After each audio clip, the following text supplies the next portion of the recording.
लालू जी के नाम का भी उपयोग किया गया। उनकी किडनी ट्रांसप्लांट को भी मुद्दा बनाकर और इमोशनल कार्ड खेला गया। इस चुनाव में करारी हार के बाद आपको इस्तीफा दे देना चाहिए। और आपका जो वोट है, अब आप उसके मालिक नहीं हैं। अब वोट अब आपका नहीं रहा। जो सनी वोट में हम कार्ड पैदा करें और जो भूमियार वोट में, उसमें आपको सफलता नहीं मिली है। सनी के उपचुनाव में भारतीय जनता पार्टी ने अंततः जीत हासिल कर ली। इसके पहले हम गोपालगंज भी जीते थे और इस चुनाव के अंदर महागठबंधन ने पूरी ताकत लगा दी थी। लालू जी के नाम का भी उपयोग किया गया। उनकी किडनी ट्रांसप्लांट को भी मुद्दा बनाकर और इमोशनल कार्ड खेला गया। मुख्यमंत्री जी ने कई सभाएं की। मुख्यमंत्री के लिए प्रतिष्ठा का प्रश्न था। उसके बावजूद मुख्यमंत्री चुनाव हार गए, जबकि करोड़ों रुपया अंतिम रात में खर्च किया गया। मुख्यमंत्री जी, जिस तरह से आपने 2014 में लोकसभा चुनाव के बाद जब 2 सीट आपको आई थी, आपने इस्तीफा दे दिया था। इस चुनाव में करारी हार के बाद आपको इस्तीफा दे देना चाहिए। और आपका जो वोट है, अब आप उसके मालिक नहीं हैं। अब वोट अब आपका नहीं रहा। जो अति पिछड़ा वोट था, वो पूरी तरह से भारतीय जनता पार्टी की ओर खिसक चुका है। और आप लोगों ने जो चाल चली थी कि मुकेश सहनी को खड़ा कराकर जो सनी वोट में हम कार्ड पैदा करें और जो भूमियार वोट में, उसमें आपको सफलता नहीं मिली है। तो इसलिए आपकी जो सारे हथकंडे थे वो फेल कर गए।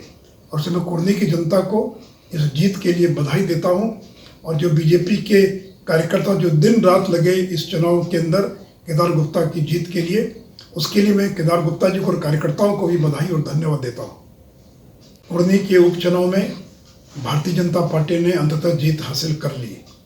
इसके पहले हम गोपालगंज भी जीते थे और इस चुनाव के अंदर महागठबंधन ने पूरी ताकत लगा दी थी। लालू जी के नाम का भी उपयोग किया गया। उनकी किडनी ट्रांसप्लांट को भी मुद्दा बनाकर और इमोशनल कार्ड खेला गया। मुख्यमंत्री जी ने कई सभाएं की। मुख्यमंत्री के लिए प्रतिष्ठा का प्रश्न था। उसके बावजूद मुख्यमंत्री चुनाव हार गए, जबकि करोड़ों रुपया अंतिम रात में खर्च किया गया। मुख्यमंत्री जी, जिस तरह से आपने 2014 में लोकसभा चुनाव के बाद जब 2 सीट आपको आई थी, आपने इस्तीफा दे दिया था। इस चुनाव में करारी हार के बाद आपको इस्तीफा दे देना चाहिए। और आपका जो वोट है, अब आप उसके मालिक नहीं हैं। अब वोट अब आपका नहीं रहा। जो अति पिछड़ा वोट था, वो पूरी तरह से भारतीय जनता पार्टी की ओर खिसक चुका है। और आप लोगों ने जो चाल चली थी कि मुकेश सहनी को खड़ा कराकर जो सनी वोट में हम कार्ड पैदा करें और जो भूमियार वोट में, उसमें आपको सफलता नहीं मिली है। तो इसलिए आपकी जो सारे हथकंडे थे वो फेल कर गए। और उसमें मैं कुर्नी की जनता को इस जीत के लिए बधाई देता हूँ। और जो बीजेपी के कार्यकर्ता जो दिन रात लगे इस चुनाव के अंदर केदार गुप्ता की जीत के लिए, उसके लिए मैं केदार गुप्ता जी को और कार्यकर्ताओं को भी